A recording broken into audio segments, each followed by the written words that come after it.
Tes, tes, tes, tes. Assalamualaikum warahmatullahi wabarakatuh. Innal hamdalillah nahmaduhu wa nasta'inuhu wa astaghfir lahu may yahdihillahu fala mudilla lahu wa may yudlil fala hadiya lahu. Asyhadu an la ilaha illallah wahdahu la syarikalah wa asyhadu anna Muhammadan abduhu wa rasuluh. Amma ba'd. Alhamdulillah, syukur kita kepada Allah Subhanahu wa taala dengan limpah kurnia-Nya. Kita dapat bersama lagi ya. Maaf, terlewat sikit. Ada urusan. Okey, sebagaimana yang saya janji petang tadi, kita akan memulakan kitab sirah. Kitab yang telah dikarang oleh Al-Syekh Muhammad Al-Qudari dan ditahqiq dan komentar oleh Al-Ustaz Samir Ahmad daripada Singapura ya. So ini berkaitan dengan sirah Nabi lah Jadi hari ini kita mungkin perkenalan dulu kot. Perkenalan. Biografi pengarang lah Kita cerita sikit biografi pengarang. Introduction tentang kitab ni Beliau ialah Muhammad bin Afifi Al-Bajuri, lebih dikenali sebagai Syekh Al-Hudhari, salah seorang ulama bidang syariah, sastra dan sejarah Islam. Dilahirkan di Mesir pada tahun 1249, tinggal di Zaitun, Kahirah. Beliau adalah lepasan Dar Al-Ulum, terkehadapan dibandingkan dengan kawan-kawannya yang lain dari segi keilmuan, kajian, syarahan, pandai mendidik dan pengislah.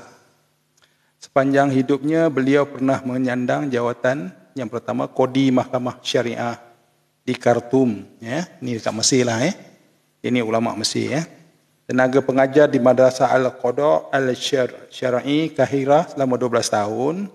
Pensyarah sejarah Islam di Universiti Al-Misriyah. Yang nombor 4, wakil Madrasah Al-Qada Al-Syar'i, dan juga yang kelima Nazir Kementerian Pelajaran untuk Mesir lah Beliau juga memberikan saham dalam memenuhkan perpustakaan Islam dalam kitab-kitab yang berfaedah di bidang sejarah, kesusastraan dan syariah. Penulisan yang dihasilkan adalah bersumberkan kepada kitab-kitab hadis sahih dan kitab-kitab rujukan utama di semua bidang ilmu yang ditulisnya. Beliau amat prihatin terhadap usaha mendekatkan generasi baru kepada kitab-kitab Turat dan mengupakan kepada mereka dalam keadaan yang mudah, tidak berputar belit dan tidak ada bid'ah. Gaya bahasa yang dikemukakan bercirikan ketepatan, kefasihan dan kemantapan, dihiasi dengan nasihat yang baik dan lembut setiap kali peluang terbuka. Kemampuan berpidato dan kejelasan sensitif keagamaannya jelas dapat dilihat melalui komentarnya terhadap peristiwa-peristiwa penting yang berlaku kepada umat Islam. Beliau adalah sebagaimana yang disebut oleh kawannya Ustaz Mustafa Sodiq Al-Rafi, seorang pengislah dan pendidik yang amat prihatin. Banyaklah dia punya karya karyanya yang banyak. Satu dalam bidang syariat, dia ada buat kitab usul fiqh, Tarikh al-Tashri' al-Islam, Al-Ghazali Ta'limuhu wa Aramuh. Di bidang sejarah pun dia ada buat banyak kitab. Nur al-Yakin fi Sirah Sayyid al-Mursalin, Itman wal Wafa fi Sirah al-Khulafa, Muhadarat fi Tariq al-Imam al-Umum al-Islamiyah, Durus Tariqiyah. Yang ketiga dalam bidang kesusastraan, dia ada buat kitab Tahzib al-Ghani, Muhadarat fi Naj, kitab al-Syar'i. Beliau meninggal dunia di Kahirah pada tahun 1345 Hijrah, bersamaan dengan tahun 1927. Dah lama dia dah meninggal dan dikebumikan di sana.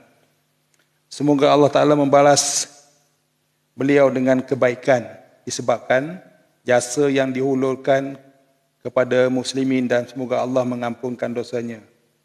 Samir Al-Athar.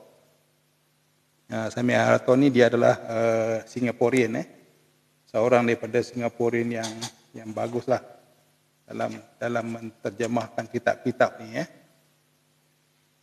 Okey. Kita tengok mukadimah daripada pengarang. Kita tengok mukadimah. Jadi pelan-pelan tuan-tuan, sebab kitab ni tebal. Jadi kita tengok dulu dia punya permulaan dia. Nanti baru kita masuk. Mungkin besok, lusa, pelan-pelan. Nak baca kitab ni macam itulah. Kami bersyukur dan memuji-Mu, Ya Allah, yang telah menunjukkan kepada kami jalan hidayat dan menghilangkan kesesatan daripada pandangan mata kami. Kami bersalawat ke atas junjungan besar Nabi Muhammad sallallahu alaihi wasallam yang Engkau utuskan sebagai saksi, pemberi berita gembira, penyampai amaran, penyeru kepada Allah dan izinnya, dan menjadi cahaya yang menerangi. Begitu juga para sahabat yang keluar berhijrah untuk mencari kurniaan dan keredaan Allah, dan golongan Ansar yang banyak memberi perlindungan, bantuan dan mengorbankan apa yang mereka kumpulkan dan mereka simpan demi keagungan Al-Dinul Islam. Ustaz Muhammad Al-Qudari bin Almarhum Al-Syekh Afifi Al-Bajuri berkata, semenjak kecil lagi aku gemar, merasa tertarik untuk membaca sejarah-sejarah orang terdahulu dan kisah-kisah mereka. Aku mendapati di dalamnya terdapat pengajaran yang paling baik dan guru yang paling berharga kepada manusia. Aku mendapati di dalam sejarah Nabi kita sallallahu alaihi wasallam penyiksaan yang dihadapinya yang dilakukan oleh kaumnya sendiri ketika baginda sallallahu alaihi wasallam menyeru mereka kepada kebenaran dan kesabaran yang tinggi sehingga baginda sallallahu alaihi wasallam berhijrah meninggalkan tanah airnya sendiri, merupakan pendidik terbesar kepada pemikiran umat Islam. Semua itu menunjukkan kepada mereka apa yang mesti mereka lakukan dan apa yang mesti ditinggalkan supaya mereka berjaya sebagaimana orang terdahulu telah berjaya.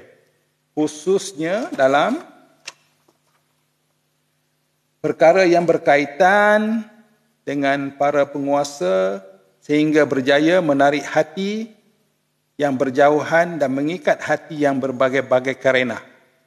Dalam perkara yang berkaitan dengan ketua-ketua tentera sehingga mampu menyediakan wira-wira dan mempersiapkan persediaan sehingga berjaya meraih kemenangan dalam menghadapi musuh. Dalam perkara-perkara yang berkaitan dengan orang ramai sehingga berjaya menyatukan hati-hati mereka dan menjadikan mereka bersatu padu dalam menghadapi musuh. Ini mukadimah tuan-tuan. Dengarlah pelan-pelan mukadimah ni. Melalui pembacaan terhadap sejarah Nabi Muhammad sallallahu alaihi wasallam, aku merasakan kepuasan yang tinggi.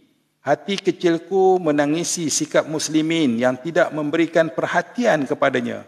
Aku dapati amatlah sedikit mereka yang prihatin terhadap persoalan tersebut. Walau bagaimanapun, aku memaafkan mereka disebabkan kitab-kitab yang dikarang di bawah tajuk ini terlalu tebal. Sebab tu ramai orang yang tak berminat untuk membaca. Sebab kitab-kitab tu tebal. Ni pengarang punya pengarang punya introduction, mukadimah dia. Apabila tiba di bandar Al-Mansurah, aku dipertemukan dengan Qadi Mahkamah Al-Mansurah, Mahmud bin Salim. Aku mendapati beliau adalah seorang ulama yang berilmu luas yang tidak ada tandingannya. Setiap kali masalah agama dikemukakan, aku mendapati beliau seorang yang terkedepan dan mampu memberikan jawapannya. Mengenai pengetahuannya di bidang sirah Rasulullah sallallahu alaihi wasallam, beliau mempunyai ilmu yang mendalam mengenyainya. Aku pernah mendengar hasratnya untuk mengarang kitab sirah Rasulullah sallallahu alaihi wasallam yang tidak tebal dan tidak berbelit-belit supaya faedahnya dapat diperolehi oleh muslim seluruhnya. Dengan itu aku berkata, ya Allah, keinginan Syekh ini selari dengan cetusan hatiku. Walau bagaimanapun, aku mendapati keazaman yang aku miliki masih tidak mampu melaksanakan keinginannya dengan cita-citanya itu. Ini kerana kerja-kerja tersebut bukanlah senang. Disebabkan banyak mendengar keinginan para ulama di Mansurah untuk mewujudkan kitab yang amat besar faedahnya, maka aku mendapati ia mesti dilakukan. Dengan itu aku melaksanakan tugas tersebut dalam keadaan mengharapkan agar Allah memberikan taufik hidayahnya kepadaku, agar apa yang aku lakukan adalah selari dengan apa yang diredainya dan mengizinkanku untuk menyiapkannya. Aku berjaya melaksanakan tugas tersebut sehingga selesai. Alhamdulillah, akhirnya sebuah kitab mengenai sirah Rasulullah sallallahu alaihi wasallam siap dikarang dalam bentuk yang mudah dipahami dan tidak berbelit-belit sehingga dapat dimanfaat oleh orang ramai dan menjadi rujukan golongan-golongan yang tertentu.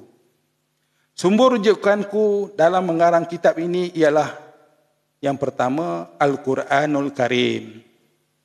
Yang kedua hadis-hadis sahih yang diriwayatkan oleh Imam Bukhari dan Muslim. Dia ambil dua sumbernya. Pengarang ni dia mengambil untuk cerita sirah Nabi Muhammad sallallahu alaihi wasallam ni dia ambil daripada sumber Al-Quran dan hadis-hadis sahih yang diriwayatkan oleh Imam Bukhari dan Muslim. Jadi kitab ni bagus tuan-tuan. Aku tidak merujuk kepada selain daripada kedua-kedua sumber tersebut kecuali ketika menghadapi suasana terpaksa untuk memahami maksud yang ingin disampaikan oleh kedua-duanya. Dalam masalah ini, kitab Al-Shifa karangan Al-Qadi Iyad, Al-Sirah Al-Halabiyah, Al-Mawahid Al-Laduniyah karangan Al-Khattalani dan Ihya Ulumuddin karangan Al-Ghazali banyak membantuku. Jadi dia ada buat reference lah. Kalau ada benda-benda yang yang dia terpaksa menggunakan rujukan selain daripada Al-Quran dan sunnah Nabi sallallahu alaihi wasallam, dia akan merujuk kepada dua kitab ni lah. Ya.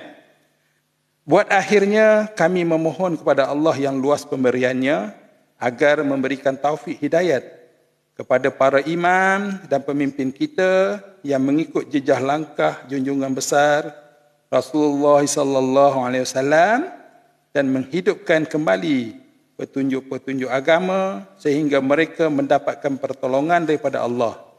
Sekarang tiba masanya kita mengemukakan isi buku ini dengan mengharapkan pertolongan daripada Allah Subhanahu wa taala. Itu dia mukadimah daripada pengarang lah. Jadi dia menceritakan lebih kurang dia cuba menyampaikan dalam kitab ni menggunakan bahasa-bahasa yang simple, tidak berbelit-belit. Jadi dia akan menghasilkan satu kitab yang tak tebal sangat. Kalau biasanya kalau sirah ni tebal.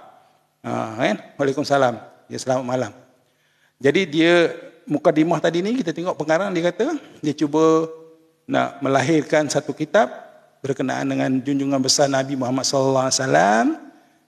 Kitab yang tak berapa tebal dan ayat yang digunakan ayat yang simple. Ayat yang simple, tidak berbelit-belit. Dan dia mengambil rujukan daripada dua sumber.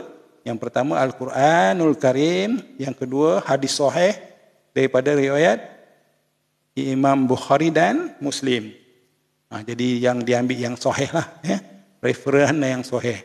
Jadi kalau di dalam cerita-cerita yang dia nak menerangkan dengan lebih detail lagi, kalau tak ada sumber daripada Al-Quran dan Sunnah, dia akan mengambil sedikit daripada dia ambil dua rujukan lain daripada dua kitab tadi, Ihya Ulumuddin kalangan Al-Imam Al-Ghazali, dan juga satu lagi dia ambil daripada kitab Al-Shifa karangan Al-Qadi Iyad, Al-Sirah Al-Halabiyah. Dia ambil dua rujukan tu lah selain daripada Al-Quran dan sunnah yang sahih daripada Imam Muslim dan Imam Bukhari. Jadi kita masuk sedikit mukadimah. Mukadimah kita masuk sedikit keturunan Rasulullah sallallahu alaihi wasallam. Okay, sama-sama kita dengarkan. Manusia menjadi mulia dengan kehadiran Muhammad bin Abdullah. Ibunya bernama Aminah binti Wahab Muhabbal Az-Zuhriyah Al-Quraisyiyah, suaminya Abdullah, adalah anak kepada Abdul Muttalib. Hasil perkahwinannya dengan Fatimah Al-Amru Al-Makhzumiyah Al-Quraisyiyah. Abdul Muttalib adalah seorang pemimpin yang disegani di kalangan orang-orang Quraisy. Jadi dia punya Abdul Muttalib ni, bapa dia ni adalah salah seorang daripada yang kira orang Quraisy yang dihormatilah, pemimpin ya. Mereka mendapatkan pandangannya dalam menyelesaikan permasalahan-permasalahan yang timbul dan mendahulukannya dalam urusan-urusan yang penting. Abdul Muttalib adalah anak kepada Hashim, hasil perkahwinan dengan Salma bin Amru Al-Najariyah Al-Khazariyah. Hashim pula adalah anak Abdul Manaf yang berkahwin dengan Atikah binti Murrah Al-Salimiyah. Abdul Manaf adalah anak kepada Qusay yang berkahwin dengan Hubay binti Hulail Al-Quzayyah. Ini semua dia punya silsilah dia. Dengarlah setakat mana yang dapat, kita dapat ambil lah. Ya. Pada zaman jahiliyah, jabatan hijabiah Baitullah yang menguruskan Baitullah, jabatan sikayah yang memberi minuman kepada jemaah haji, jabatan rifadah yang memberi makan kepada jemaah haji, jabatan nudwah, pemasyuratan, dan jabatan liwa, iaitu panglima perang. Semuanya disandang oleh Qusay. Masyurat tidak akan mengambil sesuatu keputusan kecuali di rumah dia. Qusay ni penting ya. Qusay ni dia ada keturunan inilah, kira silsilah sampai ke Nabi lah ya. Orang penting lah, orang hebat lah ya. Ketika ajal hampir tiba, dia menyerahkan semua jabatan tersebut kepada salah seorang anaknya, iaitu Abdul Addar. Walau bagaimanapun, Bani Abdul Manaf bersepakat untuk tidak membiarkan Bani Abdul Addar menemoli semua kebanggaan tersebut. Abdul Manaf tadi dia tak setuju sangatlah. Jadi dia tak nak bagi Abdul Addar ni monopoli semualah. Tentangan tersebut hampir-hampir mencetuskan perang saudara. Jadi perebutan kuasa kan, jawatan. Tetapi dia dapat diselesaikan dengan secara bijaksana oleh kedua-dua pihak. Mereka mengambil keputusan untuk menyerahkan jabatan sikayah dan jabatan rifadah kepada Bani Abdul Manaf. Ya. Kedua-dua jabatan tersebut kekal berada di tangan mereka sehingga dipegang oleh Al-Abbas bin Abdul Muttalib. Selepas Al-Abbas meninggal dunia, jabatan tersebut diserahkan kepada anaknya. Jabatan hijabah yang diserahkan kepada Bani Abdul Addar, penyerahan tersebut diiktiraf oleh syarak dan tugas tersebut masih dipegang oleh mereka sehingga sekarang. Mereka ialah Bani Sayyibah bin Uthman bin Abu Talha bin Abdul Al-Uzza bin Uthman bin Abdul Addar. Manakala jabatan liwa yang diserahkan kepada Bani Abdul Addar di zaman Islam, jabatan ini telah diserahkan kepada khalifah yang berhak menyerahkannya kepada sesiapa yang layak. Begitu juga dengan jabatan nudwah. Qusay adalah anak kepada kitab hasil perkahwinannya dengan Fatimah bin Sa'ad dan isterinya berasal daripada Yaman, daripada kabilah Az-Shanuah. Kilab adalah anak kepada Murrah hasil perkahwinannya dengan Hindun bin Syaril daripada Bani Fir bin Malik.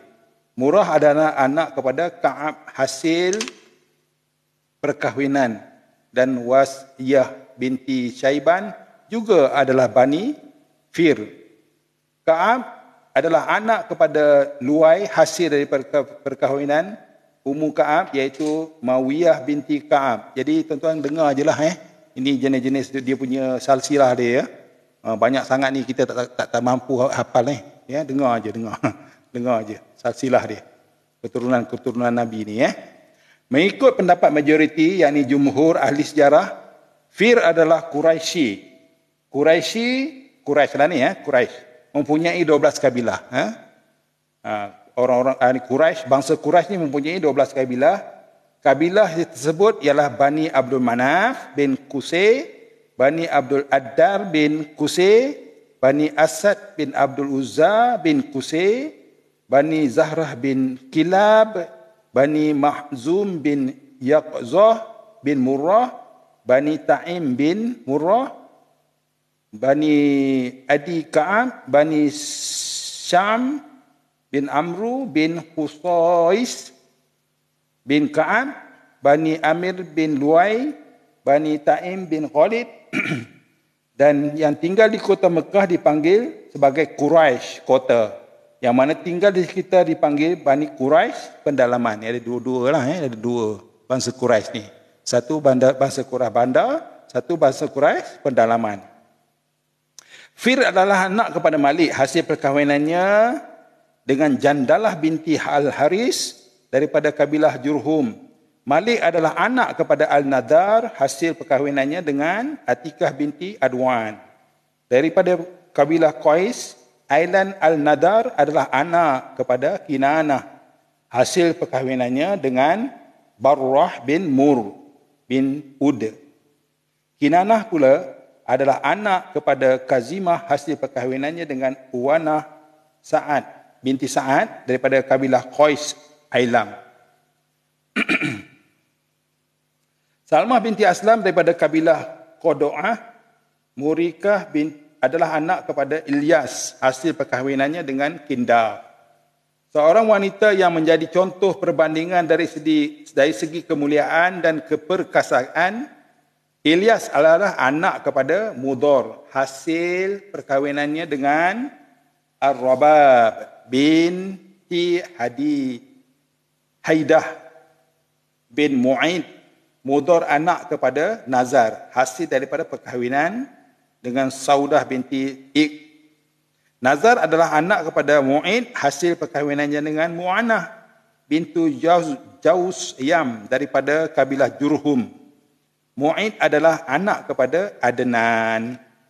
Silsilah keturunan yang dinatakan adalah silsilah yang disepakati oleh ahli sejarah. Yang tadi saya baca tadi semua tu adalah silsilah yang disepakati oleh ahli sejarah. Jadi semua ahli sejarah bersetuju dengan silsilah yang saya baca tadi. Ya. Mengenai silsilah keturunan Rasulullah sallallahu alaihi wasallam selepas Adnan, riwayat yang menyebut mengenainya adalah tidak sahih. Yang selepas Adnan tadi itu tidak sahih. Walau bagaimanapun, mereka bersepakat mengatakan bahawa keturunan Rasulullah sallallahu alaihi wasallam sampai kepada Ismail bin Ibrahim, ya, Nabi Ismail sampai ke Nabi Ibrahim. Sebab itulah dalam tahiyat kita tu ada menyebut Nabi Ibrahim, sebab Nabi Ibrahim tu dia kira Nabi Muhammad ni adalah dia punya silsilah sampai ke Nabi Muhammad. Keturunan Rasulullah sallallahu alaihi wasallam adalah keturunan yang mulia, sebagaimana yang kamu dapat lihat datuk nenek, yakni lelaki dan perempuan baginda adalah orang yang menjaga kesucian diri. Keturunan Nabi ni adalah keturunan yang elok-elok, baik-baik. Ya. Benih keturunan baginda sallallahu alaihi wasallam berpindah dari tulang-tulang sulbi mereka yang kepada rahim-rahim yang suci, sehingga Allah memilih pembawa petunjuk daripada kalangan mereka yang paling mulia keturunannya, iaitu daripada kabilah Quraisy yang mempunyai kedudukan yang tinggi dan terhormat di kalangan orang-orang Arab. Nampak tak? Dia itu adalah perancangan Allah Ta'ala lah, ya. Itu semua kerja-kerja Allah Ta'ala. Dia memastikan Nabi Muhammad tu datang daripada keturunan yang baik-baik. Ya. Kamu tidak mendapati dalam silsilah datuk nenek baginda sallallahu alaihi wasallam kecuali mereka yang mulia. Mereka bukannya rakyat biasa, bukan daripada golongan rakyat biasa. Mereka adalah daripada golongan bangsawan, ya, golongan bangsawan. Malah semua mereka adalah pemimpin dan golongan terhormat. Begitu juga dengan ibu-ibu yang melahirkan datuk nenek baginda sallallahu alaihi wasallam. Mereka berasal daripada kabilah-kabilah yang mempunyai kedudukan yang tinggi dan disegani. Tengok, hebat, ya, keturunan Rasulullah ni. Tidak diragukan lagi bahawa kemuliaan keturunan dan kesucian orang yang melahirkan adalah syarat kenabian. Setiap perkahwinan yang dilakukan oleh datuk nenek Rasulullah sallallahu alaihi wasallam adalah perkahwinan yang sah. Perkahwinan yang sah. berdasarkan kepada prinsip-prinsip yang diperakui oleh orang-orang Arab pada masa itu. Ya, keturunan Rasulullah sallallahu alaihi wasallam tidak pernah dicemari oleh perbuatan kotor, yakni zina. Malah Allah Subhanahu wa taala menjaga kesucian keturunan baginda daripada perkara tersebut. Nampak tak? Silsilah baginda sallallahu alaihi wasallam ni yang dibagi tadi kepada kita tu, berderet-deret saya baca tadi tu, semua adalah daripada silsilah yang menjaga kesucian. Tidak terlibat dalam aktiviti-aktiviti zina. Mereka ada mereka kahwin yang mengikut dia punya lunas pada masa itulah, ya. Mereka berkahwin dengan betul lah, bernikah lah, ya. Dia tak ada yang bercampur gaul, yang pelik-pelik ni lah. Semua dalam menjaga kesucian. Okey, sekarang kita tengok tajuk kecil. Abdullah berkahwin dengan Aminah. Ni bapa Nabi lah, bapa Nabi dengan mak dia berkahwin lah. Abdullah bin Abdul Muttalib adalah anak yang paling disayangi oleh bapa dia. Tengok. Nabi ni, bapa Nabi ni, Abdullah ni adalah anak yang paling disayangi oleh Abdul Muttalib. Ya, anak yang paling disayangi. Ketika berumur 18 tahun, bapanya Abdul Muttalib telah mengahwinkan dia dengan Aminah binti Wahab bin Abdul Manaf bin Zuhrah bin Kilab. Aminah, ya, mak Nabi. Pada masa itu Aminah adalah wanita Quraisy terbaik dari segi keturunan dan kedudukan dia. Mak Nabi pun duduk dalam keturunan Quraisy yang terbaik, yang tinggi kedudukan dia. Nampak? Apabila Abdullah tinggal bersama Aminah sebagai suami isteri, Aminah mula mengandungkan Nabi Muhammad sallallahu alaihi wasallam. Setelah usia kandungan mencapai 2 bulan, Abdullah meninggal dunia dan dikebumikan di Madinah, iaitu di perkampungan Bani Najjar. Keturunan bapa-bapa saudara sebelah ibu sebelum itu, Abdullah pergi ke Syam untuk berniaga.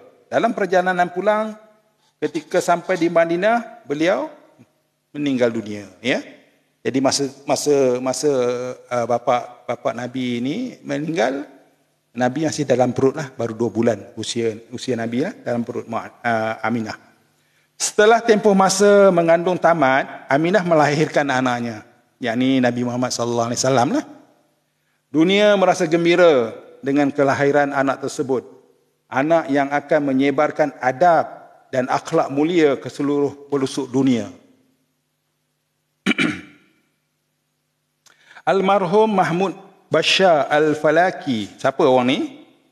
Mereka mempunyai peninggalan yang menunjukkan keterampilan dalam bidang ilmu falak, matematik dan geografi. Meninggal pada tahun 1885. Ni dia nota kaki dia lah, ya. Telah mengkaji waktu kejadian. Ni pakar ahli falak dia ni. Dia mengkaji waktu kejadian peristiwa yang besar ini, masa Nabi lahir anak tu, Aminah melahirkan Nabi tu, ia berlaku pada hari Isnin, 9 Rabiul Awal. 9 Rabiul Awal, hari Isnin, tarikh Nabi dilahirkan. Ya? 9 Rabiul Awal, ingat, 9 Rabiul Awal tu tarikh Nabi dilahirkan. Bersamaan dengan 20 April. 20 April tahun 571 Masihi. Tahun Masihi dia 571, 20 hari bulan 4. Peristiwa itu tepat berlaku pada tahun pertama, tahun gajah. Tahun gajah. Tahun gajah ni apa, tuan-tuan? Ada nota kaki kat sini, saya baca tahun gajah. Tuan-tuan pun mungkin tahu tahun gajah ni. Tentera Abraha nak serang Mekah. Kenapa saya baca kat sini? Peristiwa gajah adalah peristiwa yang masyhur yang berlaku di Mekah. Dengan itu, orang-orang Arab sebagaimana juga umat yang lain telah menjadikan peristiwa besar ini sebagai permulaan takwim mereka. Al-Quran telah menyebut kisah ini dalam surah Al-Fil. Kesimpulannya, peristiwa ini adalah salah seorang raja Habsyah, iaitu raja yang memerintah Yaman, selepas berjaya mengalahkan orang-orang Himyar bernama Abraha Al-Habsyi telah datang untuk menyerang Mekah. Dan tujuan dia untuk meruntuhkan Kaabah. Mereka membawa gajah yang besar yang belum pernah dilihat sepertinya oleh orang-orang Arab. Orang-orang Arab mana boleh pernah tengok gajah kan? Gajah negara daripada negara Afrika sana, Yaman sana, Afrika lah. Jadi adalah dia ambil gajah daripada sana, nak bawa ke Mekah untuk memusnahkan Kaabah. Tujuan dia, nama itu dia.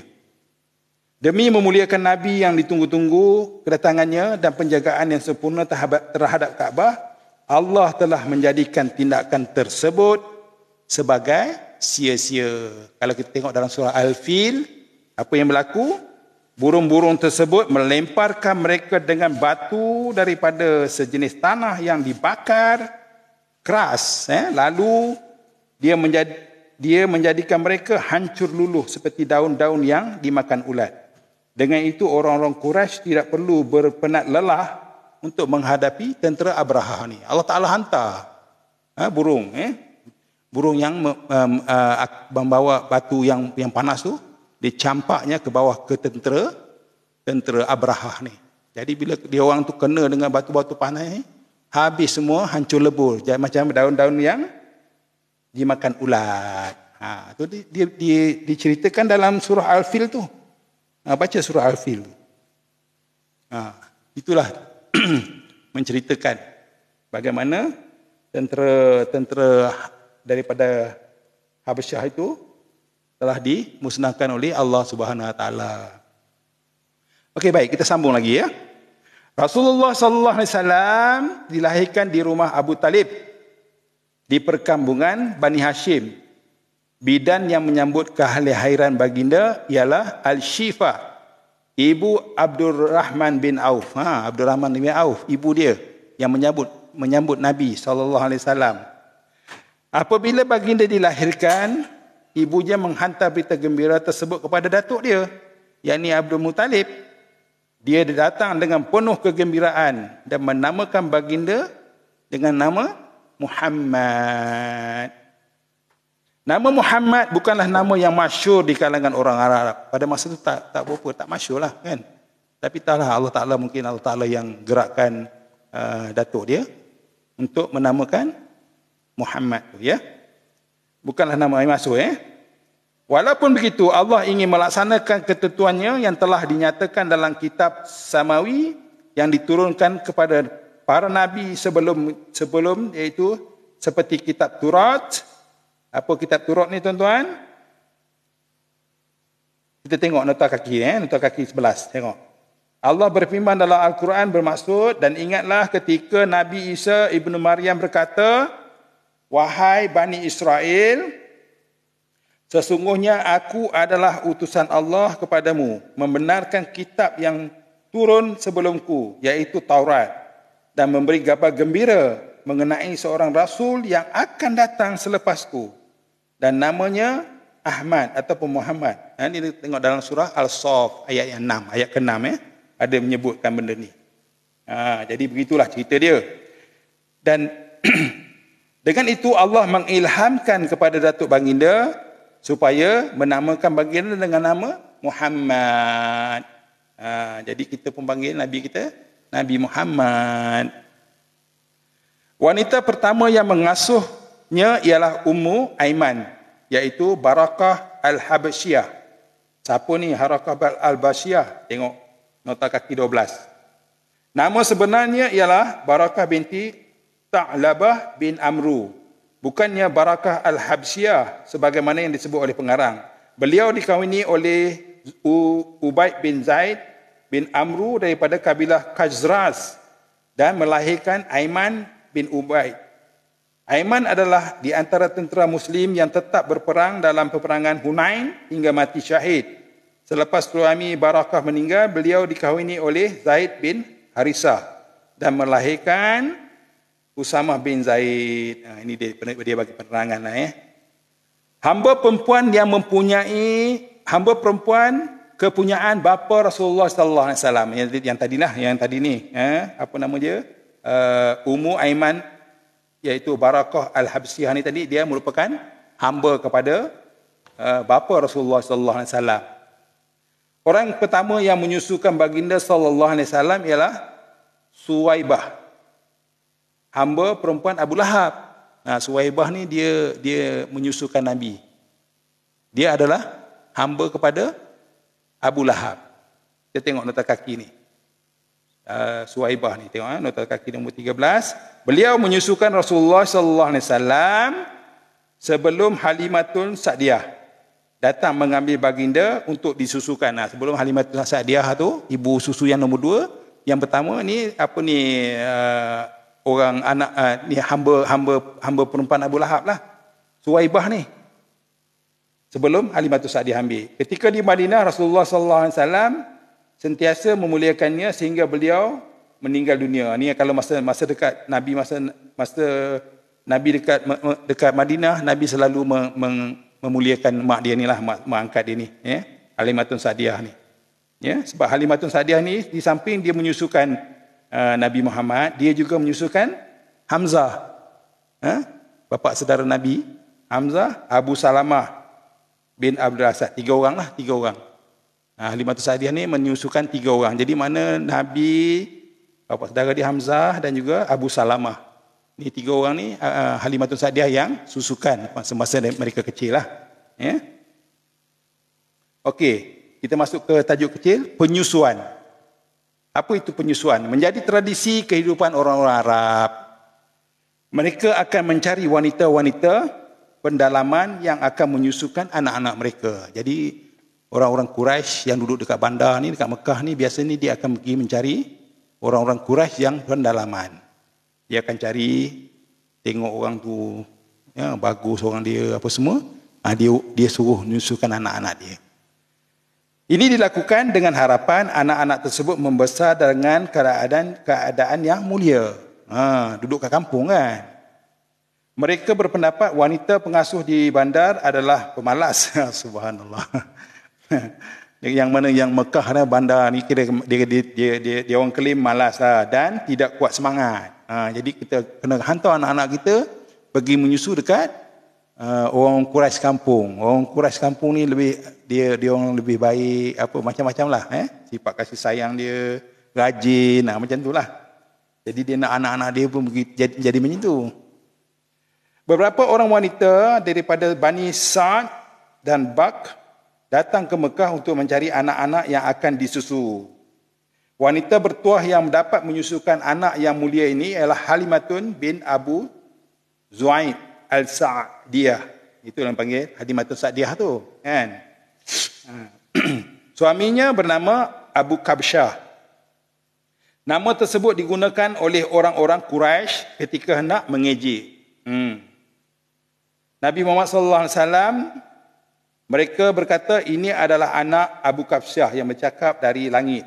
Keberkatan menyelubungi keluarga Halimatun Sa'diyah selagi anak yang disusunya itu berada di situ. Masa dia susukan Nabi tu macam-macam benda yang, ialah kan, Nabi, dia menyusukan Nabi, Allah Ta'ala menjaga Nabi. Jadi dia dapatlah tempias-tempias dia tu. Ya? Baginda sallallahu alaihi wasallam tinggal bersama Halimatun Sa'diyah sehingga mencapai umur 4 tahun. Daripada kecil sampai umur dia 4 tahun. Okey, kita tengok ada tajuk kecil lagi, belah dada. Belah dada. Yang ni tadi mendapat satu, inilah Nabi ni daripada kecil dah belah dada ni. Tengok kita baca.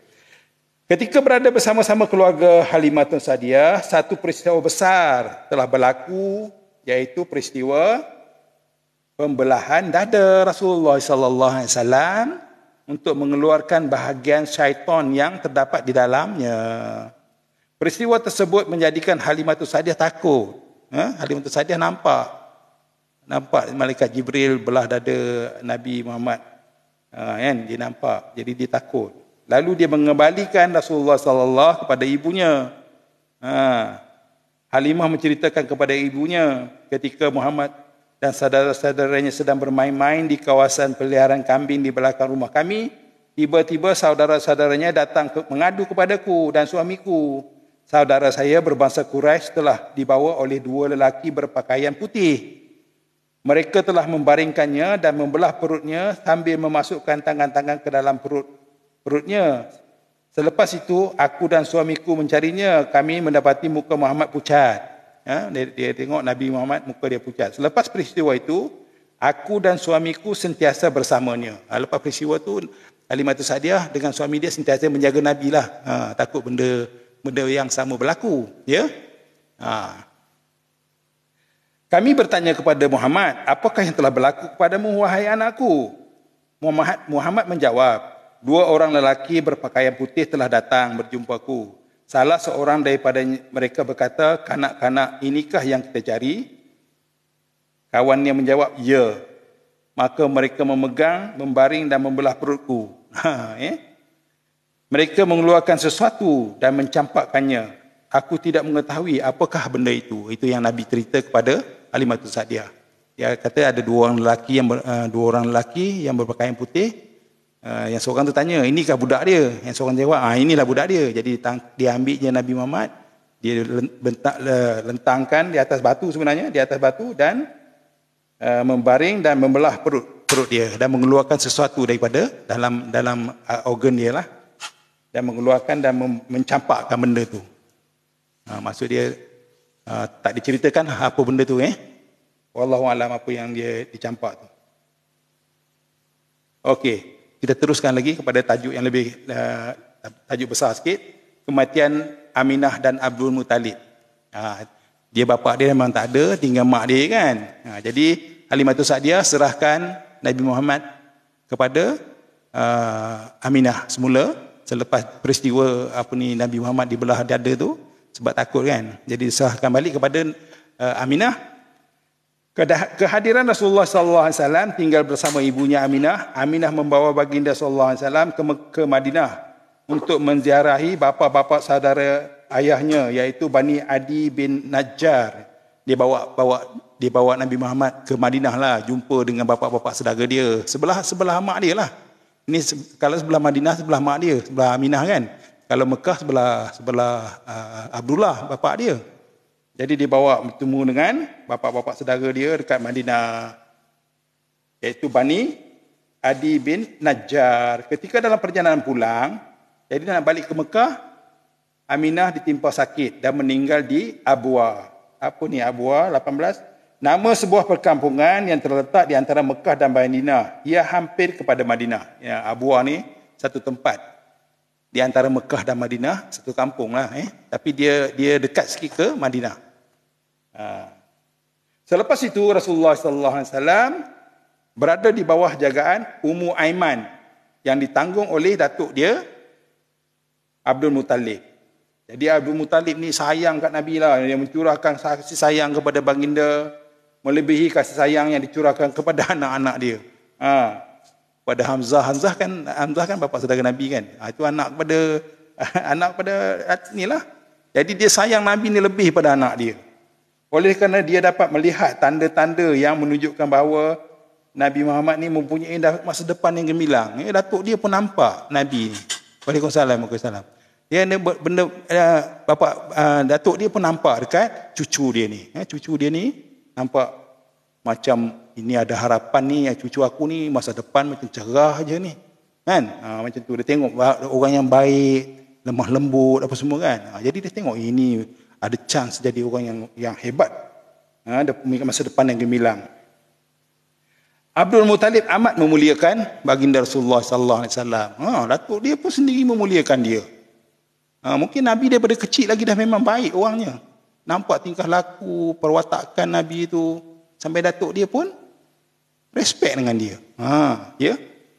Walau bagaimanapun, setelah Rasulullah sallallahu alaihi wasallam berusia 8 tahun, mana dia sempat hidup dengan datuk dia di bawah penjagaan datuk dia selama 4 tahun lah ya. Selama 4 tahun, datuknya Abdul Muttalib meninggal dunia. Datuk dia Abdul Muttalib meninggal dunia. Selepas itu baginda ditanggung oleh bapa saudara dia, yakni Abu Talib. Abu Talib ni siapa? Abu Talib ni adalah bapa kepada Ali, Saidina Ali. Bapa kepada Saidina Ali. Maksudnya Nabi dengan Saidina Ali adalah sepupu. Sekarang ni bapa saudara dia ni, Abu Talib ni jaga dia sebab datuk dia dah meninggal kan. Abu Talib tidak memiliki harta yang banyak. Abu Talib ni dia tak memiliki. Ni apa pula ni? Orang tabligh tu sesat ke tuan? Apa ni tiba-tiba masuk jadi macam ni tuan? Saya ni tengah baca ni. Saya minta maaf minta maaf. Saya tak dapat nak entertain yang tu. Saya tengah tuan-tuan dengar apa yang saya baca ni. Walau bagaimanapun setelah Rasulullah sallallahu alaihi wasallam umur dia 8 tahun, datuk dia meninggal dunia. Dia ditanggung oleh bapa saudara dia pula, Abu Talib. Ketika berada di dalam tanggungan Abu Talib, Rasulullah sallallahu alaihi wasallam adalah contoh teladan yang paling baik. Nabi ni daripada kecil lagi dah menunjukkan sifat yang baiklah, perwatakan yang baik. Semua ni yang terbaik. Contoh teladan yang paling baik. Baginda bersikap qanaah, merasa cukup je, tak ada dah nak lebih-lebih, dan menjauhi perkara yang sia-sia yang biasa dilakukan oleh kanak-kanak seusia dengan dia. Tengok Nabi daripada kecil lagi dia dah memang bagus, memang bagus. Dia memang bagus menjaga budi pekerti yang baik apa semualah. Ini adalah sebagaimana yang diceritakan oleh pengasuhnya Ummu Aiman. Apabila tiba waktu makan, kanak-kanak yang lain akan berebut-rebut untuk mendapatkan makanan. Tengok, kalau budak-budak sebaya dengan dia, bila time makan berebut-rebut. Tapi baginda tetap tenang, relax je. Nabi relax je, dan menerima apa yang diberikan kepada dia. Apa yang dia dapat dia ambil je. Dia tak ada komplain, tak ada apa, dia relax je. Tak macam budak-budak lain berebut-rebut kan. Nabi ni dia macam matured lah. Relax je.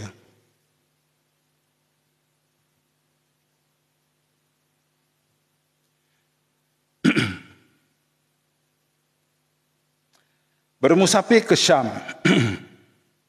Ketika berumur 12 tahun, bapa saudara Abu Talib ingin pergi ke Syam untuk berniaga. Ini bapa saudara dia nak pergi berniaga ke Syam pada masa tu. Jadi dia pada masa tu Nabi umur dah 12 tahun. Jadi pemergian Abu Talib amat sukar diterima oleh baginda, sehingga akhirnya Abu Talib membawa baginda sekali lah. Dia nak pergi tu, baginda macam nak ngikut lah, sedih kan. Bapa saudara nak pergi berniaga jauh. Jadi dia pun sedih. Jadi bapa saudara dia pun akhirnya setuju bawa dia sekali. Ini adalah perjalanan pertama rombongan dagang ke Syam, dan mereka tidak akan tinggal lama di sana. Apabila tinggal di bandar Busra, bandar satu bandar dekat Syam sana, nama dia Busra. Jadi apakah nama bandar tu? Apa dia punya ni, nombor 19 saya baca, iaitu bandar Hauran di negeri Syam. Baginda sampai di sana sebanyak 2 kali ketika bersama bapa saudaranya Abu Talib, dan ketika membawa barang-barang perniagaan Khadijah untuk diniagakan. Dibuka secara perjanjian pada tahun 13 Hijrah. Ni tempat ni lah, tempat yang baginda pergi ni. Dia pergi mula-mula dengan bapa saudara dia. Masa tu dia budak lagi kan, umur 12 tahun ni, dekat Busra ni. Lepas tu kali yang kedua dia pergi sendiri. Dia bawa barang-barang daripada isteri dia. Masa tu belum isteri lagi lah. Dia bawa barang gagang yang dipunyai oleh Siti Khadijah. Seorang pendeta bernama Buhaira telah datang berjumpa ketua-ketua rombongan. Buhaira ni orang yang alim lah pada masa tu, orang alim. Agama Hanif. Dia bertanyakan mereka mengenai berita yang dibacanya dalam kitab-kitab suci mereka yang menceritakan mengenai pengutusan seorang nabi di kalangan bangsa Arab yang akan lahir pada masa itu. Jadi rombongan tersebut menjawab, sehingga sekarang ia masih belum berlaku. Jadi golongan orang Arab ni cakaplah dekat dia, masih belum berlaku. Sebelum berlakunya pengutusan Nabi Muhammad SAW, pertanyaan seumpama itu telah dikemukakan oleh orang-orang Yahudi dan Nasrani mengenai perkara itu, yang mana Allah Ta'ala berfirman, maka tak kala datang kepada mereka apa yang mereka ketahui kebenarannya, yakni Muhammad dan Al-Quran, mereka mengingkarinya. Maka dengan yang demikian, laknat Allah menimpa orang-orang yang kafir dan ingkar tersebut. Surah Al-Baqarah ayat 89. Dalam Al-Quran dah sebut dah. Dan pada ketika peperangan Fijar, ketika Rasulullah SAW berumur 20 tahun, jadi ada tanda nota kaki 21. Sekejap saya baca apa tanda. Ibnu Hisham berada dalam kitabnya jilid 1 184 sampai 187. Usia Rasulullah sallallahu alaihi wasallam ketika itu adalah 14 atau 15. Beliau mentarjih pendapat tersebut berdasarkan tindakan bapa-bapa saudara baginda hanya membawa baginda menyertai peperangan tersebut beberapa hari sahaja dan peranan yang dimainkan hanyalah mengumpulkan anak panah. Dan berdasarkan kepada sabda Rasulullah sallallahu alaihi wasallam, aku mengumpulkan anak-anak panah yang dilontarkan oleh musuh dan menyerahkan kepada bapa-bapa saudaraku. Nabi pada masa muda pun dah pernah berperang. Belum semasa belum dilantikkan tu dia pun dah di ni. Waalaikumsalam. Dah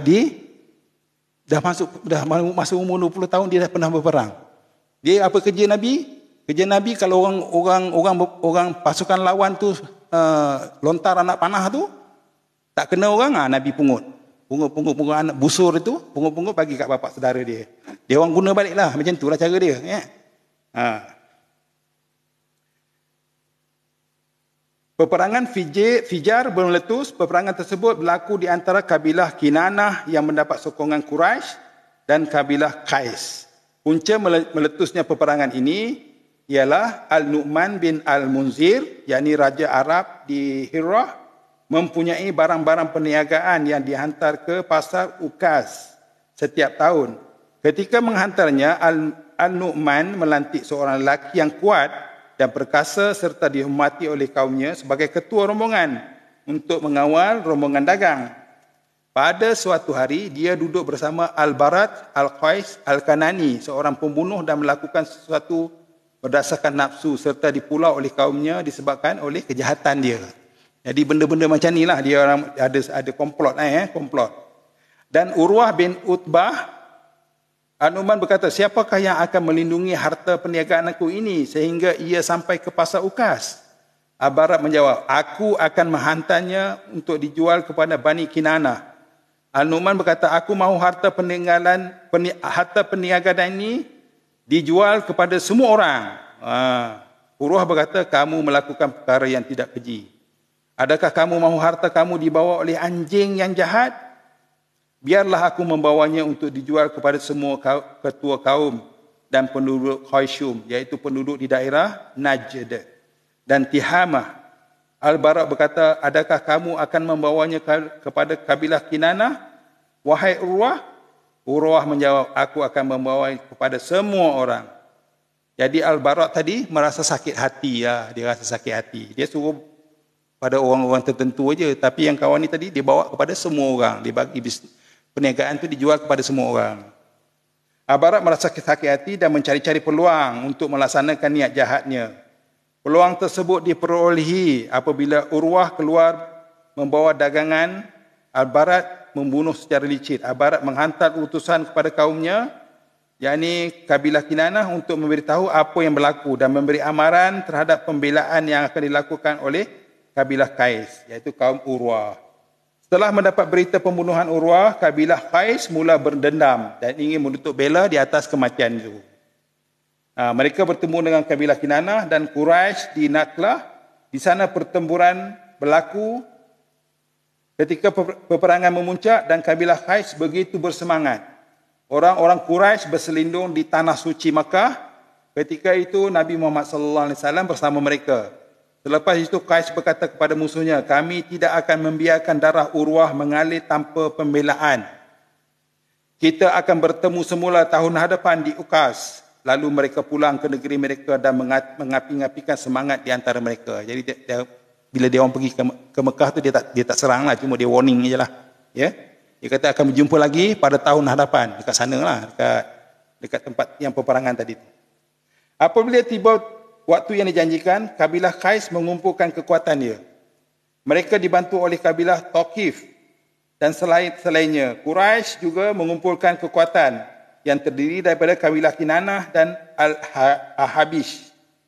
Mereka adalah sekutu Quraisy. Ketua Bani Hashim iaitu Al-Zubair bin Abdul Muttalib dibantu oleh saudara-saudaranya iaitu Abu Talib, Hamzah, Al-Abbas dan anak saudaranya iaitu Nabi Muhammad sallallahu alaihi wasallam. Nabi pun terlibatlah dalam peperangan tu. Bani Umayyah pula diketuai oleh Hab bin Umayyah. Dia mengetahui kekuatan Quraisy disebabkan oleh kemuliaan dan usia dia. Begitu juga bani-bani yang lain yang terdapat dalam kabilah Quraisy. Masing-masing mempunyai ketua. Jadi semua orang support. Selepas itu peperangan meletus. Peperangan tersebut adalah peperangan yang paling dahsyat dalam kehidupan orang-orang Arab. Besarlah peperangan ini besarlah.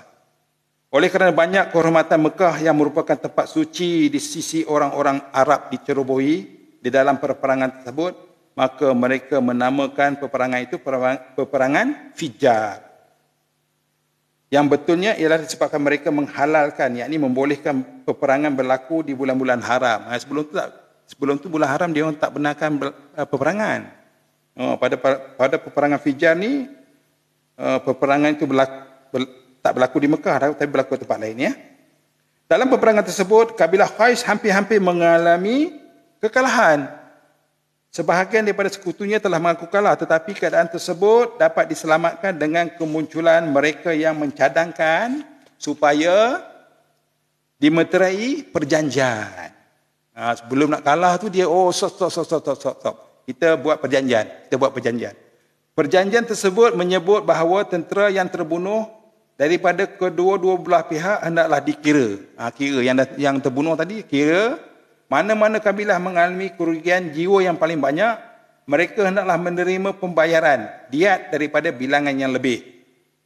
Dalam peperangan tersebut, kabilah Qais mengalami kerugian jiwa yang lebih banyak daripada kabilah Quraisy. Oleh itu mereka mengambil diat daripada orang Quraisy. Hab bin Umayyah berjanji untuk membayarnya dan menyerahkan anaknya Abu Sufyan sebagai cagaran. Ya.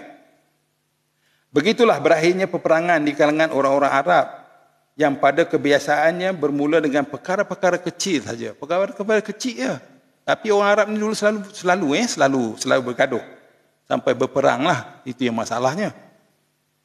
Peristiwa seumpama itu terus berlaku sehingga Allah menyatukan hati-hati mereka dan memerangi kegelapan jahiliyah dengan tersebarnya cahaya Islam di kalangan mereka. Kita tengok yang last kali lah ni. Perjanjian Al-Fudul. Setelah peperangan Fijar tamat, orang-orang Quraisy diajak mengadakan perjanjian Al-Fudul. Perjanjian tersebut dimateri di rumah Abdullah bin Ju'an di Al-Tamimi, salah seorang pembesar Quraisy.